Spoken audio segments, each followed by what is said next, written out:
কল্পনা করুন গভীর রাতে হঠাৎ মাটির নিচে অদ্ভুত গর্জন শুনতে পেলেন। ঘুম ভেঙে দেখলেন ফ্যান দুলছে, জানালা কাঁপছে, দেওয়াল থেকে ধুলো ঝরছে।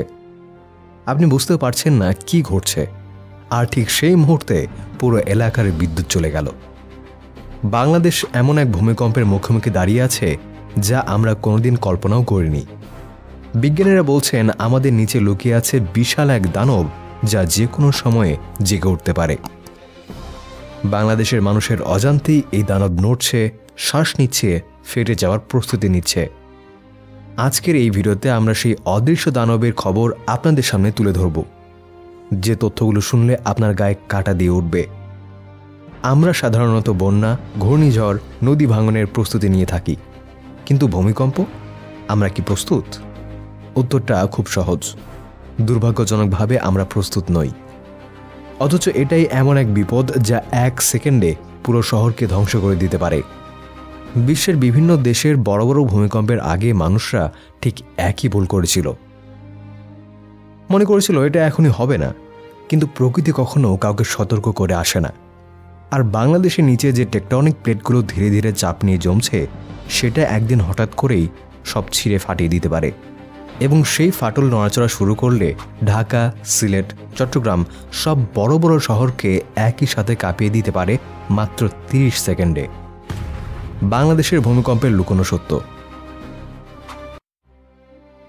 বাংলাদেশের নিচে দুটি শক্তিশালী প্লেট সংঘর্ষ করছে, ভারতীয় প্লেট এবং বার্মা প্লেট।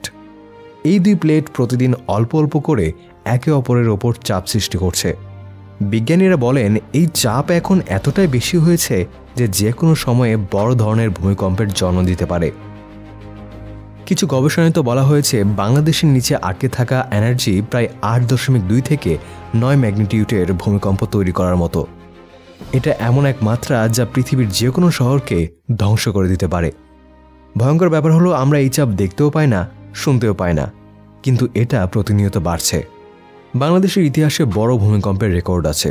1897 সালে ভূমিকম্পে সিলেট, ঢাকা, ময়মনসিংহের বিশাল অংশ প্রায় ধ্বংস হয়ে গিয়েছিল। তখন শহরগুলো এত ঘনবসতিপূর্ণ ছিল না। এখন কল্পনা করুন যদি এমন ভূমিকম্প আজকে হতো, তাহলে কি হতো? ঢাকা শহর কতটা ঝুঁকির মধ্যে? ঢাকাকে বিজ্ঞানীরা দক্ষিণ এশিয়ার সবচেয়ে ঝুঁকিপূর্ণ শহরগুলোর একটি বলেছেন। কারণ খুব সহজ। ঢাকা অত্যন্ত ঘনবসতিপূর্ণ, বেশিরভাগ ভবনের নির্মাণ দুর্বল, রাস্তা সরু, উদ্ধার কাজ করতে সমস্যা। হাসপাতাল, দমকল, পুলিশ সবাই 7 থেকে 8 মাত্রার ভূমিকম্প সামলানোর ক্ষমতার বাইরে। একটি গবেষণা বলছে যদি মাত্র 7.5 মাত্রার ভূমিকম্প ঢাকায় সরাসরি আঘাত করে, তবে 70 ভাগ ভবন ক্ষতিগ্রস্ত হতে পারে। এই সংখ্যাটা এক কথায় ভয়ঙ্কর। এর মানে হলো হাজার হাজার মানুষ শুধু ভবন ধসে পড়ার কারণে আটকে যাবে। এখন কল্পনা করুন বড় ভূমিকম্প হলে 1 মিনিটের মধ্যে মোবাইল নেটওয়ার্ক অফ, বিদ্যুৎ বন্ধ, রাস্তায় যানজট, অ্যাম্বুলেন্স চলবে না। আর এই সময় উদ্ধার দলের জন্য ঢাকা রাস্তায় ঢোকাই কঠিন হয়ে যাবে। সিলেট চট্টগ্রাম ফাটল লাইন। বিজ্ঞানীরা যেটা নিয়ে সবচেয়ে বেশি চিন্তিত সেটা হলো সিলেট চট্টগ্রাম ফাটল লাইন, যেটাকে বলে মেগা থ্রাস্ট জোন। এখানে ভারতীয় প্লেট নিচ দিয়ে সরে যাচ্ছে এবং বার্মা প্লেট ওপরে উঠছে। এই নড়াচড়া যত বেশি জমে তত বেশি শক্তির সঞ্চার হয়। যদি এই ফাটলই বড় ভূমিকম্প তৈরি করে, তবে তা হতে পারে সিলেট, মেঘালয় বা মিয়ানমার সীমান্তে, কিন্তু এর ঝাঁকুনি পুরো বাংলাদেশ জুড়ে অনুভূত হবে। এমনকি ঢাকা শহর পর্যন্ত শক্তভাবে কাঁপবে। আর যদি একই ফাটল সাগরের দিকে নড়ে, তাহলে একসাথে 2 বিপদ আসতে পারে, ভূমিকম্প এবং সুনামি। চট্টগ্রাম সমুদ্র বন্দর, কক্সবাজার সহজেই বিশাল ঢেউয়ের নিচে চাপা পড়তে পারে। কেন ভূমিকম্প আমাদের জন্য আরও বিপজ্জনক? বাংলাদেশের মাটির গঠনে আছে নরম সেডিমেন্ট। ভূমিকম্প হলে নরম মাটি শক্তভাবে দুলতে থাকে, যাকে বলে গ্রাউন্ড অ্যাম্পলিফিকেশন, যার মানে ভবনের মাটি নিজেই কম্পনকে আরও বাড়িয়ে দেয়। ঢাকায় কিছু এলাকায় মাটি এতটা নরম যে 6 মাত্রার ভূমিকম্পও 7 মাত্রার মতো অনুভূত হতে পারে। এজন্যই বিশেষজ্ঞরা বারবার সতর্ক করছে ঢাকা অপ্রস্তুত। এদিকে ভবন ধসে পড়াই হবে সবচেয়ে বড় মৃত্যুর কারণ। ভূমিকম্প মানুষকে খুব কম হত্যা করবে, মানুষকে হত্যা করবে দুর্বল ভবনগুলো। বাংলাদেশ কি প্রস্তুত?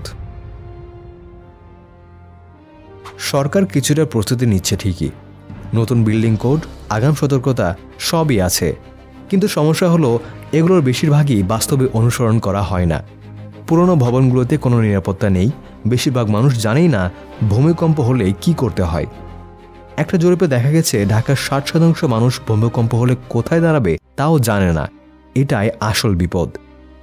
সবচেয়ে ভয়ঙ্কর সত্য, ভূমিকম্প থামানো যায় না, আগাম ভবিষ্যৎবাণী করাও যায় না। কেউ বলতে পারবে না এটা কালকে হবে নাকি 10 বছর পর হবে। কিন্তু একটা জিনিস নিশ্চিত, বাংলাদেশের নিচে চাপ জমে আছে এবং এই চাপ একদিন না একদিন ফেটে যাবেই। তখন আর সেটা দুর্বল ঝাঁকুনি হবে না, এটা হবে এমন এক দানব যা যে কোনো মুহূর্তে পুরো শহরকে হাঁটুর নিচে নামিয়ে দিতে পারে। কিন্তু এখনো সময় আছে। নিজের পরিবার, নিজের বাসা, নিজের আশপাশ সবকিছু প্রস্তুত করা সম্ভব। শুধু সচেতনতা আর নিয়ম মানায় পারে হাজার হাজার প্রাণ বাঁচাতে। আজকের ভিডিওতে আমরা চেষ্টা করেছি লুকিয়ে থাকা সেই দানবের মুখটা আপনাদের দেখাতে।